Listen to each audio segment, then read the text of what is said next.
It's 11:11 오늘이 한 칸이 채 안 남은 그런 시간 우리 소원을 빌며 웃던 그 시간 별게 다 널 떠오르게 하지 네 맘 끝자락처럼 차가운 바람 창을 열면 온통 네가 불어와 이 시간이 전부 지나고 나면 이별이 끝나 있을까 yeah. 널 다 잊었을까 모든 게 자리를 찾아서 떠나가고 넌 내 모든 걸 갖고서 떠나도 내 맘은 시계 속에 두 바늘처럼 같은 곳을 두고 맴돌기만 해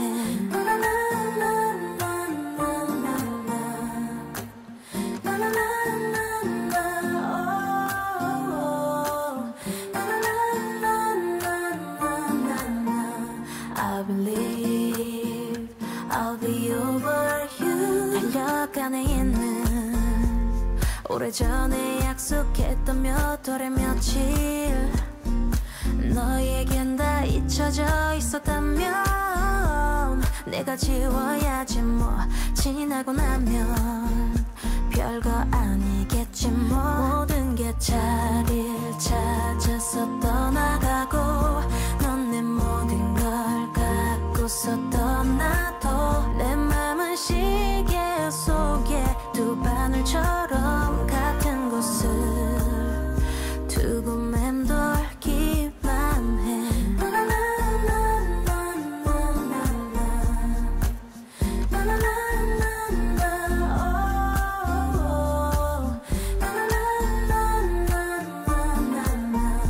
I believe I'll be over you 계절 틈에 잠시 피는 낯선 꽃처럼 하루 틈에 걸려있는 새벽별처럼 이 모든 건 언젠가는 다 지나가고 말겠지 모든 게 자리를 찾아서 돌아오고 내가 아무 일 없는 듯이 웃게 되면 너의 이름 한 번쯤 부르는 게 지금처럼 아프지 않을 거야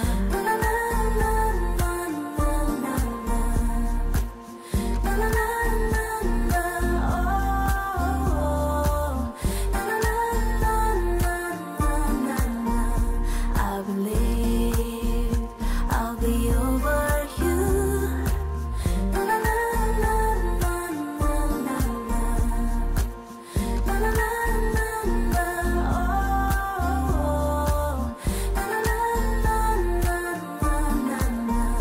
I believe I'll be over you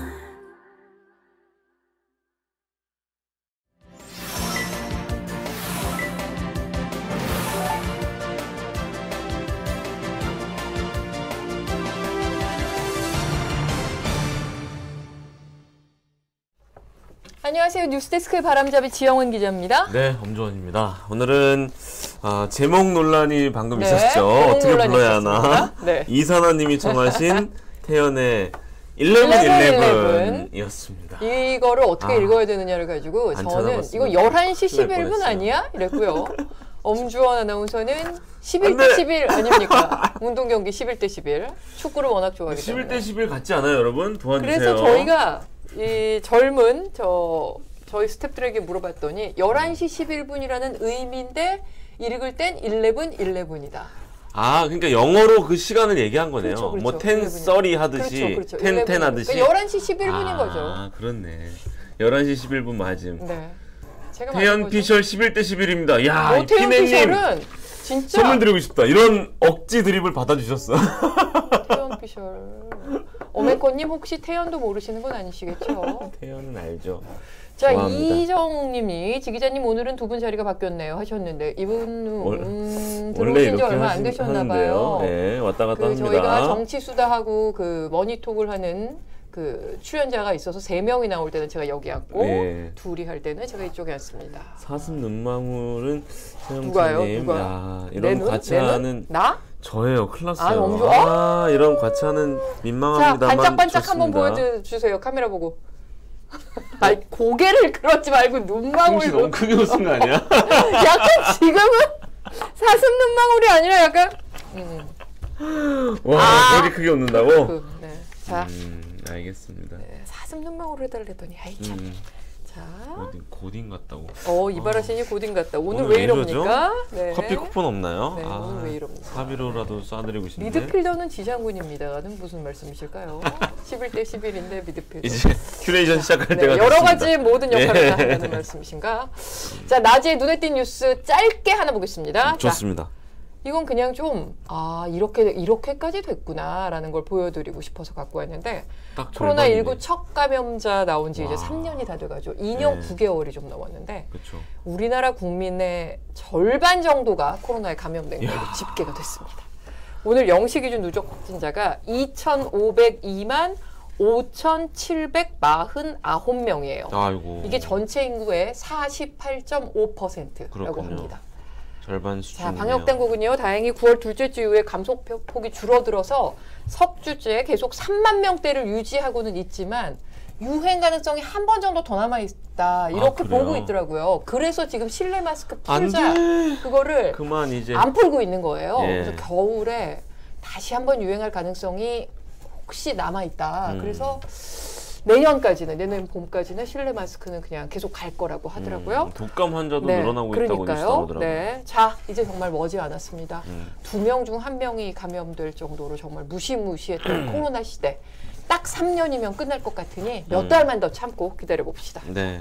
내년에는 뭐 모든 게 이전으로 돌아가게 될 그쵸. 걸로 기대해 보면서 드디어 코로나 종식됐습니다. 우리 네, 푸드에게서 한번 푸드에서 전해야죠. 할수 있게. 네, 마스크를 다 이렇게 벗는 날이 올 거라고 기대하면서 예. 8초 후에 정치 수다 떨러 돌아오겠습니다. 네.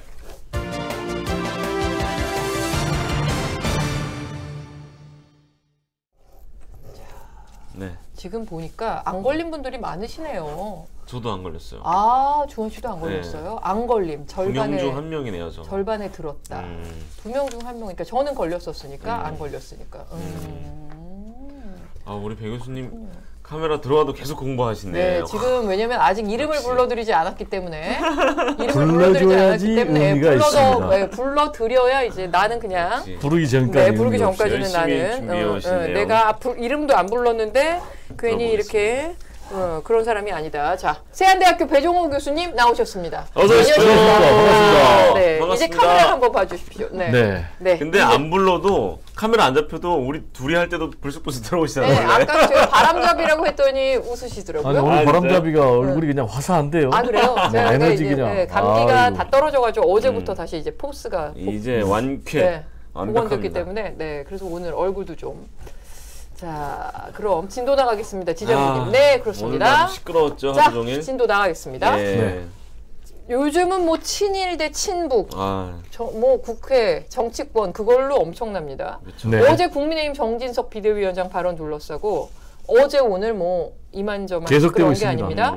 오늘은 만해 한용운 선생의 글을 올렸습니다. 이게 뭐 의도는 진위를 왜곡하고 호도하면 안 된다 이런 의도였겠죠. 근데 의도대로 될까요? 어떻게 보십니까? 제가 볼 때는 뭐 지금 한마디로 얘기하면 매를 벌고 있는 것 같습니다. 아, 굉장히 부적절한 발언 아니겠습니까? 깜짝 놀랐어요. 야, 이거 뭐 완전히 친일파 매국노의 발언 아니야?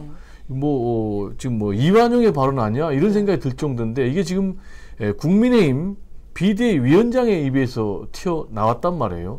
뭐 잘 아시겠지만 그 내용이 뭡니까? 조선이 안에서 썩어 문드러져 망했다. 일본이 전쟁한 적 없다. 라는 얘기는 정말 우리 국민들로서는 도저히 용납할 수 없는 그런 상황 아니겠습니까? 일단 이게 너무나 팩트하고 안 맞잖아요.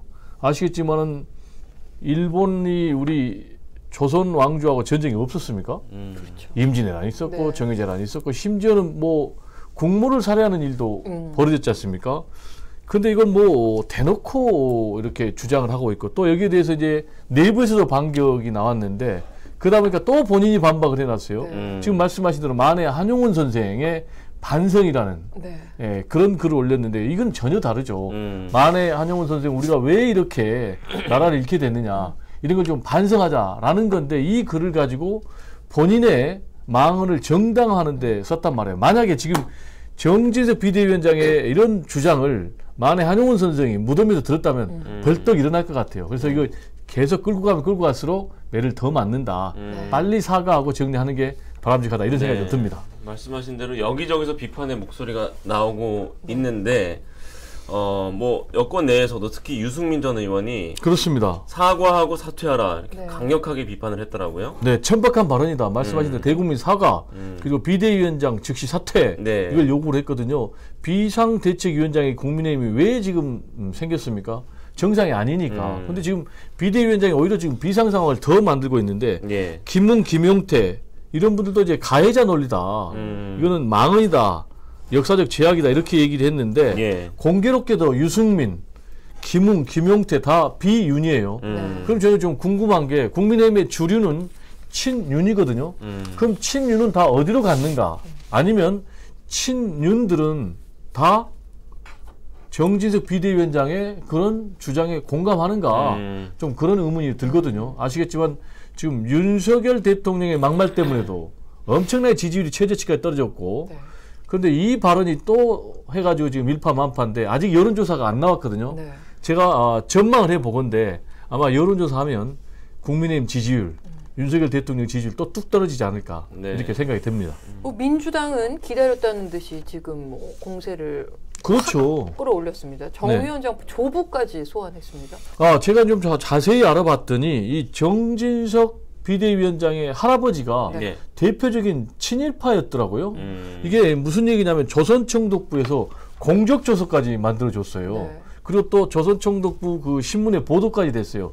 어떤 공적조서를 받았냐면은 만주사병 공로자인데 네. 첫 번째로 엄청난 금액을 비행기 헌납금으로 모아가지고 바쳤다는 거 하나. 두 번째 군수물자 조달 공출에 혁혁한 공을 세웠다. 그리고 세 번째는 일본에 충성하라 라는 그런 시국 강연을 막 전국을 돌아다니면서 했다는 거예요. 그래서 저는 개인적으로 이런 역대급 망언이 혹시 대를 이어서 DNA 속에 흘러내리고 있는 거 아닌가 이런 좀 우려가 듭니다. 예. 국민의힘은 뭐 당연히 반발을 하고 있는데 이제 한미일 군사훈련 관련해서 이걸 친일 프레임으로 가는 건 자해행위다. 나라를 망치는 길이다. 이런 주장이에요. 그러니까 아까 지선배 말씀하신 대로 한쪽에선 친일, 한쪽에선 친북. 이 프레임도 참 오래된 논쟁인데 끊이지가 않네요. 왜 그렇습니까? 일단 친일 프레임으로 가면 민주당은 우리가 절대 손해 안 본다. 무조건 이긴다. 근데 국민의힘은 우리가 또 친북 프레임, 색깔, 용공 이걸로 가면 우리가 절대 안 진다. 라는 이제 그런 잘못된 생각 때문에 지금 말씀하신 대로 친북과 친일 프레임이 정면으로 붙고 있는 것 같아요. 이재명 대표가 이거는 한미일 군사훈련, 극단적인 친일, 또 친일 국방 이렇게 공격을 하니까 국민의힘은 극단적 친북, 네. 그리고 또 김정은 수석 대변인이냐 이렇게 맞불을 놨어요. 그리고 또 이재명 대표가 우기기 달고 자유대가 한반도에 들어오면 되겠느냐라고 했더니 그럼 인공기가 휘날리면 되겠느냐 이렇게 반격을 했어요. 또 이재명 대표가 대한민국 국방 이익을 위한 거냐 일본의 군사 이익을 위한 거냐 라고 했더니 대한민국 안보 지금 2차 자해행위다. 자신의 범죄 의혹 덮으려고 반일 선동가의 길을 가는 것 아니냐. 지금 이런 계속 프레임 전쟁인데 아시겠지만 지금 굉장히 좀 국가 안보가 위중하잖아요. 그렇죠. 지금 북한이 최근에 보름 사이에 7번 미사일 쐈거든요. 그리고 또 뭐 전술핵을 운영하겠다라는 것. 그리고 그 현장에 김정은이 가서 독려를 했지 않습니까? 그리고 뭐 아시겠지만 핵무력 법제화하고 뭐 징후만 있어도 선제 공격하겠다. 이런 상황이기 때문에 제가 볼 때는 서로 프레임 전쟁으로 맞붙을 것이 아니고 진지하게 지금 국가 안보에 대해서 좀 여야가 고민할 때가 아닌가 생각이 듭니다. 이게 보면은 지금 그 프레임 전쟁을 진짜 교수님 말씀대로 할 게 아니라 본질은 북한의 그 핵 위협에 대해서 우리가 어떻게 해야 이거를 지킬 수 있느냐.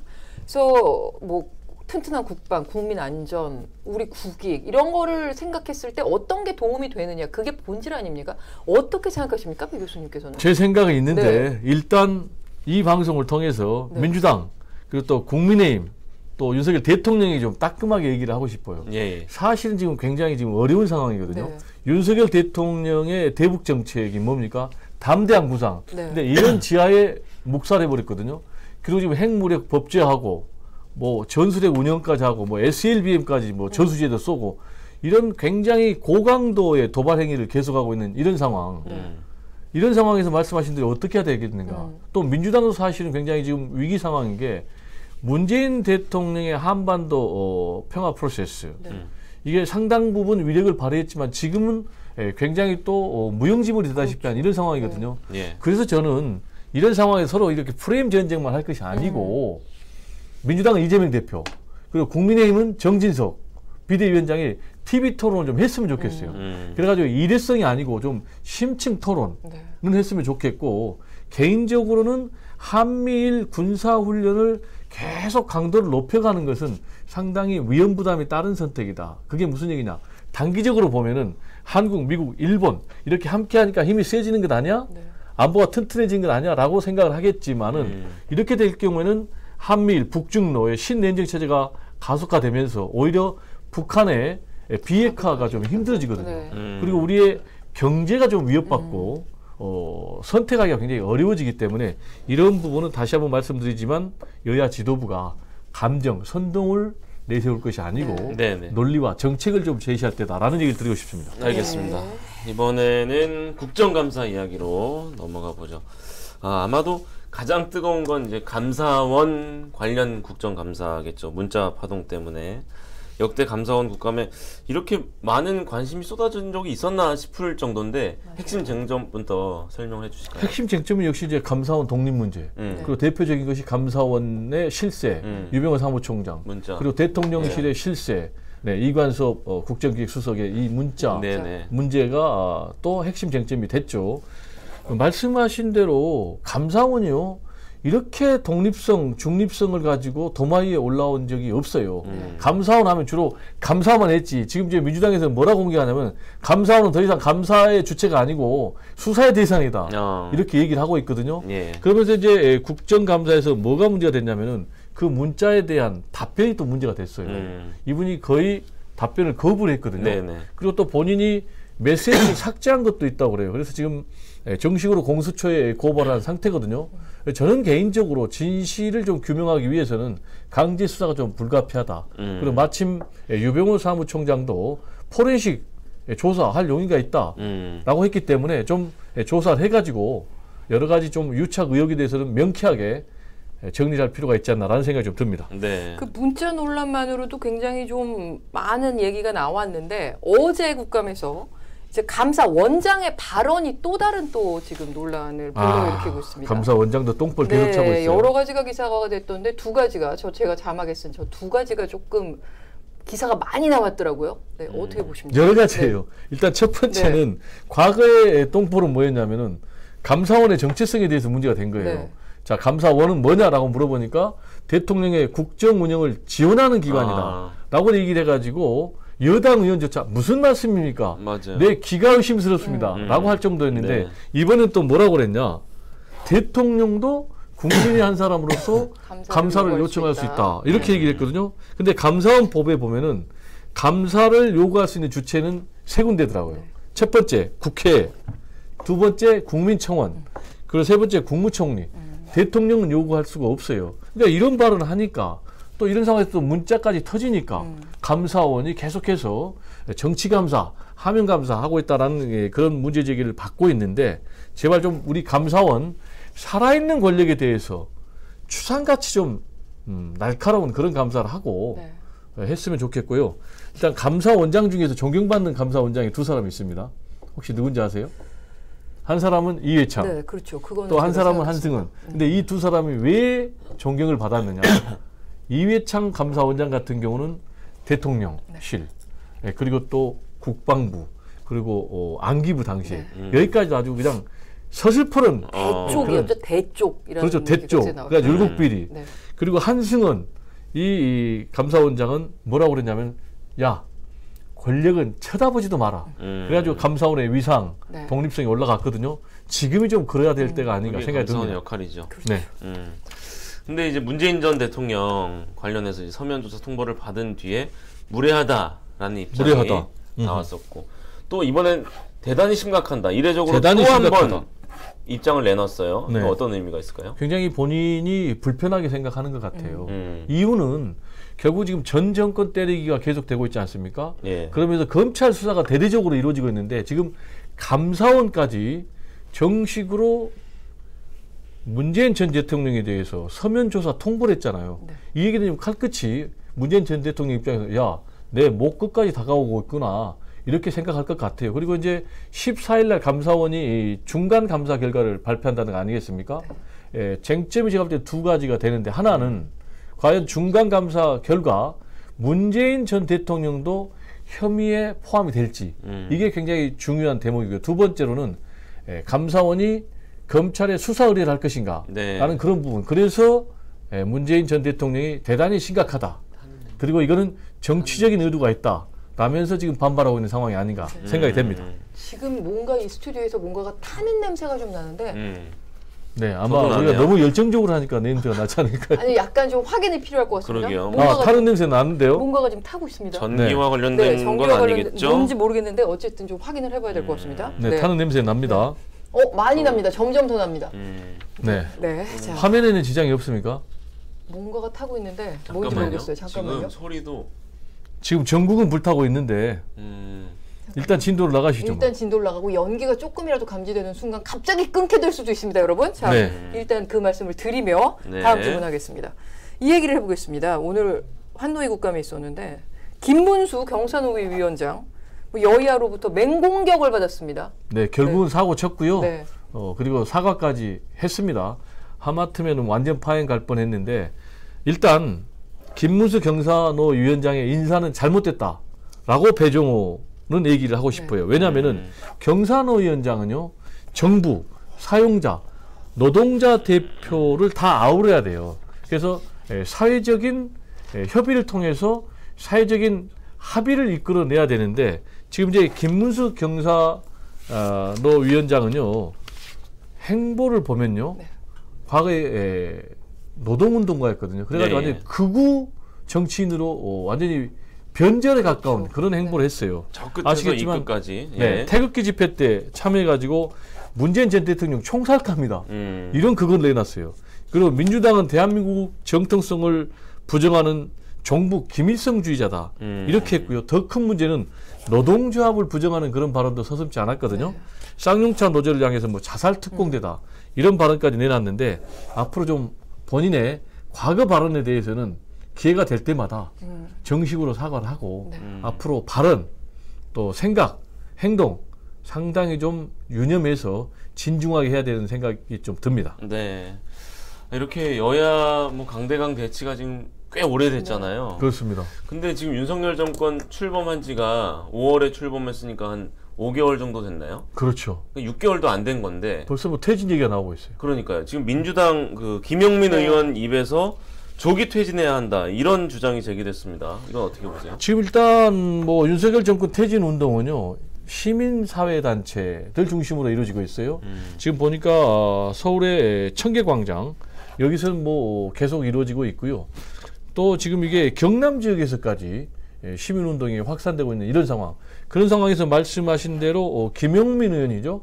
굉장히 강성민주당 의원인데 집회에 참석해가지고 윤석열 정권 퇴진을 아주 공개적으로 부르짖었거든요. 그래서 이제 민주당은 일단 개인 차원이다라고 선을 긋고 있지만은 박헌근 원내대표도 교섭단체 원내대표 연설에서 최수지 국정농단 얘기하면서 탄핵을 우회적으로 좀 경고했고요.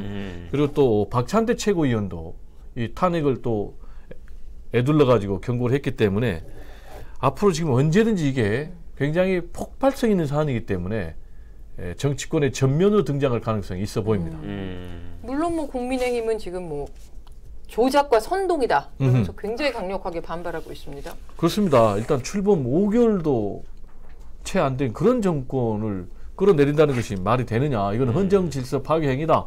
그리고 대선 불복이다. 이렇게 공격을 하고 있어요. 그리고 제2의 탄핵 선동인데 민주당 탄핵에 중독됐느냐. 국민에게 사죄를 하고 김용민 의원은 의원직을 사퇴를 해라. 이렇게 지금 얘기를 하고 있거든요. 근데 이 문제가 결국은 저는 여론조사의 추이에 달려 있는 것 같아요. 만약에 20%가 무너지고 10%대에 머무르면은 탄핵 또는 퇴진의 목소리가 굉장히 높아질 것 같아요. 그리고 이번에 정진석 비대위원장의 그런 발언, 또 윤석열 대통령의 막말 발언, 이런 게 되면은 언제든지 또 정말 기름을 부었는 그런 일이 될 것 같아서 개인적으로 좀 상당히 우려가 되는데 앞으로 정말 국민의 좀 삶을 생각한다면은 정말 정치를 하루빨리 복원시킬 필요가 있다라는 얘기를 좀 드리고 싶습니다. 네, 여당이나 야당이나 계속 뭐라 그래야 돼요? 언어 인플레라고 하죠. 좀 언어가 좀 세지는 느낌이 없지 않아 있어 보여서 좀 걱정이 됩니다. 국민의 삶은 누가 돌보죠? 자, 오늘 말씀 잘 들었고요. 네, 다음 주에 또 해박한 분석 기대하겠습니다. 네, 감사합니다. 수고하셨습니다. 8초 후에 큐시트 보겠습니다.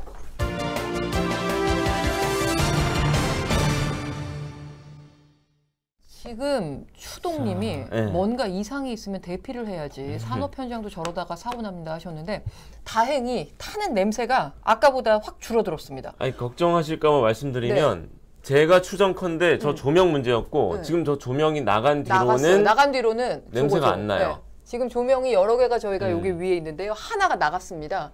그래서 이걸 나간 다음에는 냄새가 안 나는 걸로 봐서 저 안에서 뭔가가 있었던 것 같고 제가 방금 왜 긴장했냐면 제가 한 4년 전에 우리 뉴스 B센터 있잖아요. 생방송 뉴스 중에 이렇게 대담을 하던 중이었어요.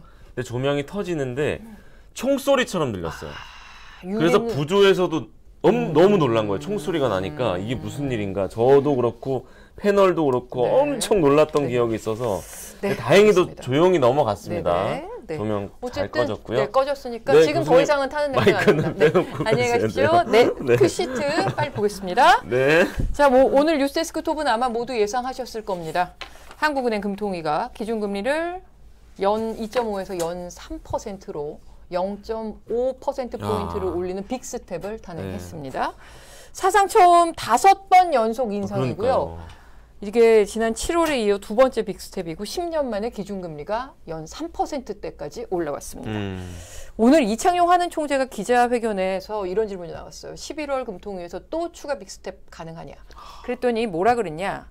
굉장히 어렵다. 그러니까 어떻게 할지를 판단하기는 지금으로서는 굉장히 어려운 상황이다라고 하면서도 올해 최종 기준금리가 연 3.5%가 될 거라는 시장의 전망에 대해서는 굉장히 합리적인 전망이라고 본다 이렇게 가능성이 말했습니다. 있다는 그러니까 얘기네요. 약간 양다리를 걸친 거죠. 그러게요. 그러면서 물가가 계속 5%대로 올라가고 있다면 다른 것들을 다 떠나 물가를 잡는 것에 치중한 정책을 펼 수밖에 없다. 이 얘기는 뭐냐? 물가가 계속 뛰는 한은 빅스텝 또 있을 수도 있겠다라는 그쵸. 얘기를 한 거죠. 근데 뭐 딱 떨어지게 얘기를 안 했습니다. 하는 사람들이 언제나 그렇듯이. 그래서 오늘 뉴스데스크에서 이 소식 전하고요. 너무 높은 금리 인상의 여파도 짚고 가겠습니다. 네네. 이창용 총재가 오늘 굉장히 중요한 얘기를 많이 했어요. 뭐라 그랬냐면 앞으로 금리가 더 올라가면 부동산 가격이 추가로 하락할 가능성이 있다라고 아주 명쾌하게 말했습니다. 이거는. 그러면서 빚을 내서 집을 산 국민들이 고통스러운 것이 사실이고 하는 금통위도 그에 대한 고민을 하고 있다 이렇게 말했습니다. 그래서 뉴스데스크에서 오늘 악소리 나는 사람들이라는 제목으로 아이템이 발제된 게 있습니다. 딱 말 그대로입니다. 이 금리 인상 국면에 고통받는 사람들이 누구인가, 어떤 고통을 받고 있는가를 집중 조명하겠습니다. 근데 오늘 또 이 총재 이런 얘기도 했어요. 최근 몇 년 동안 부동산 가격이 너무 많이 뛰면서 가계 부채가 늘었고 이게 금융 불안의 하나의 원인이 됐기 때문에 이번에 부동산 가격이 좀 안정되고 가계 부채가 조금 정리되는 게 거시경제 정책을 펴는 데에는 어떻게 보면 도움이 될 수도 있다. 굉장히 죄송한 마음은 있지만 도움이 될 수도 있다고 말했습니다. 그래서 이 금리 인상에 양면이 있는 겁니다. 그래서 오늘 뉴스데스크에 이 금융 담당하는 기자가 출연해서 이 명과 암을 아주 정확하게 조목조목 짚어보겠습니다. 알겠습니다. 다음 소식은요? 다음은 이제 단독 기사입니다. 올해 초에 전봇대 위에서 작업하다가 감전돼 숨진 고 김다운 씨 사건 다 기억하실 겁니다. 그때 한전에서 재발 방지 대책을 내놓겠다고 여러 가지를 약속을 했는데 자, 지금 몇 달 지난 지금 약속은 지켜지지 않았습니다. 지난 8월 달에 또 다른 한전 하청업체 노동자가 휴일인 토요일 오후에 혼자 작업을 하다가 변압기에 감전돼 치료를 받다 숨진 사실을 MBC가 단독 취재했습니다. 이 혼자 작업하면 안 되잖아요. 그러니까요. 그래서 이 약속은 지켜지지 않았었고요. 하청업체는 게다가 이 중화상을 입은 환자에게 이 치료를 받다 숨지지 않았습니까? 입원한 환자에게 거짓말을 강요하면서 사고를 은폐하려고 애썼습니다. 아유. 뉴스데스크에서 2개 아이템에 걸쳐서 이 비극적인 사고를 다시 한번 조망해 보겠습니다. 네. 그리고 우회전 일단 멈춰 저희 프로그램에서도 여러 번 알려드렸던 그쵸, 소식이죠. 그쵸. 예. 석 달 동안의 계도 기간이 끝나고 오늘부터 범칙금이 부과됩니다. 이제 자, 네. 자, 헷갈려도 적발되면 소용없네요. 범칙금 6만 원의 벌점이 부과되는데 예.